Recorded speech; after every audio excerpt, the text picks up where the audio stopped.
Salut les moutonneux. J'ai publié une petite vidéo pour faire valoir mon droit le plus fondamental, qui est l'orgasme masculin, donc celui du mâle. Dans cette vidéo, vous en saurez plus sur mon parcours, mes démarches, mes pensées, mes analyses, ainsi que mes méthodes pour tenter d'en finir avec ce merdier. Pour rappel, voici les bases de la branlette au cas où un puceau masculiniste passerait par ici pour m'insulter. Il faut que l'engin se lève et devienne dur, puis il faut faire des mouvements de va-et-vient avec la main pour faire évacuer la sauce. Plus elle monte, plus je dois tout décharger, ce qui fait que je vends désormais de la sauce Alfredo faite maison pour garder vos champignons aussi longtemps qu'elle a accompagné le mien lors de sa fabrication. Putain, le chat, t'es vraiment un gros porc! Je t'ai tendu la main et t'as essayé de me bouffer le bras! En plus de ça, t'es roux! Allez, casse-toi! J'ai commencé à me dégorger le poireau à l'âge de 12 ans devant des films X comme tous les autres hommes cisgenres. Au fur et à mesure que j'avance dans ma sexualité, je me rends compte que c'est de plus en plus compliqué pour moi de jouir convenablement. Je me retrouve donc dans un dilemme entre mes prises de conscience et mes actes commis dans l'inconscience. J'estime que c'est important pour moi de faire exercer mon droit de jouir car il existe plusieurs types d'orgasmes masculins. Au moins 7. Le standard et l'exact nocturne, chose que tous les mecs savent faire. Il y a ensuite le mixte, les multiples, le pelvien, le prostatique, puis enfin celui qui est énorme et sec. Un rapport avec moi doit donc se faire jusqu'au bout, sinon mes couilles sont pleines et elles risquent d'exploser car je n'arrive pas à me maîtriser. Je n'aime pas prendre mon temps car ça me fait mal au gland, ni prendre des pauses, autrement je me décompose. Je peux facilement passer du statut du peine à jouir très impuissant jusqu'à celui de l'éjaculateur précoce.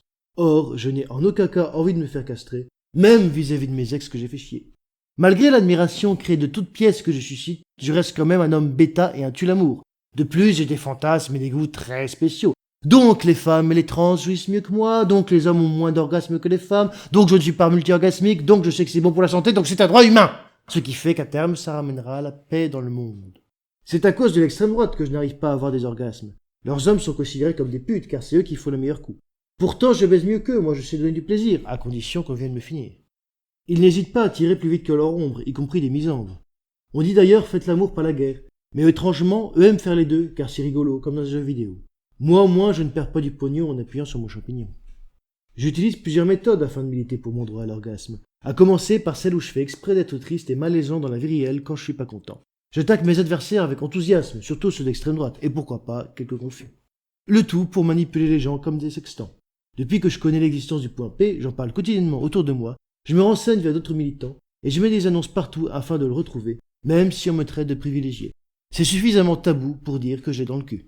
Je recherche la performance à chaque fois que j'expérimente des nouvelles pratiques et partenaires.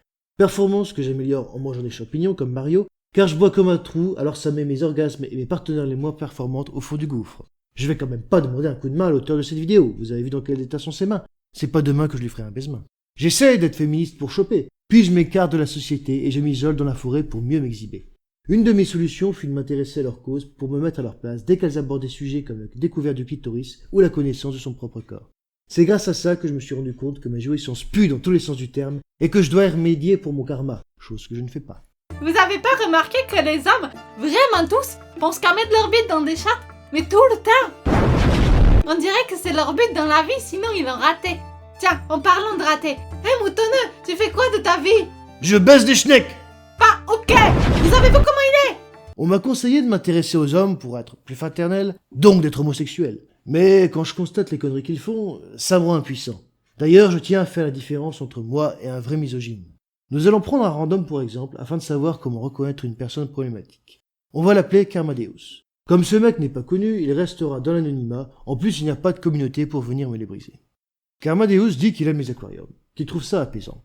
Si Karmadeus aime les aquariums, il aime les poissons. S'il aime les poissons, il aime la mer. S'il aime la mer, il aime la plage. S'il aime la plage, il aime les femmes en bikini. Donc, Karmadeus est misogyne.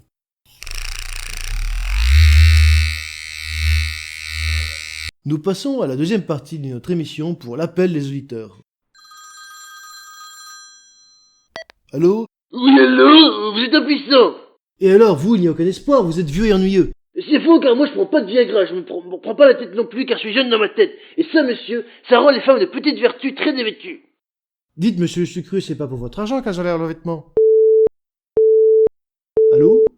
Bon, maintenant, place au deuxième appel. Allô? Vous êtes une honte pour la sphère militante. Madame Baria, je n'ai jamais prétendu de quelqu'un de bien vu. Oui, mais avoir de la popularité, c'est faire preuve de responsabilité. Quand je vois tout ce que font nos dirigeants avec leur pognon, on ne peut pas dire que ce soit très sécurisant. Quand on s'appelle chéri connard, il faut pas chercher à valoir des milliers de dollars. Mais je vous emmerde!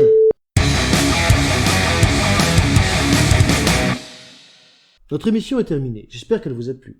Si c'est le cas, n'hésitez pas à le signaler dans les commentaires, les likes et les partages. Si vous voulez soutenir Heavycraft, abonnez-vous et cliquez sur la cloche des notifications. Elle vous dit à la prochaine dans une prochaine vidéo de sa chaîne YouTube.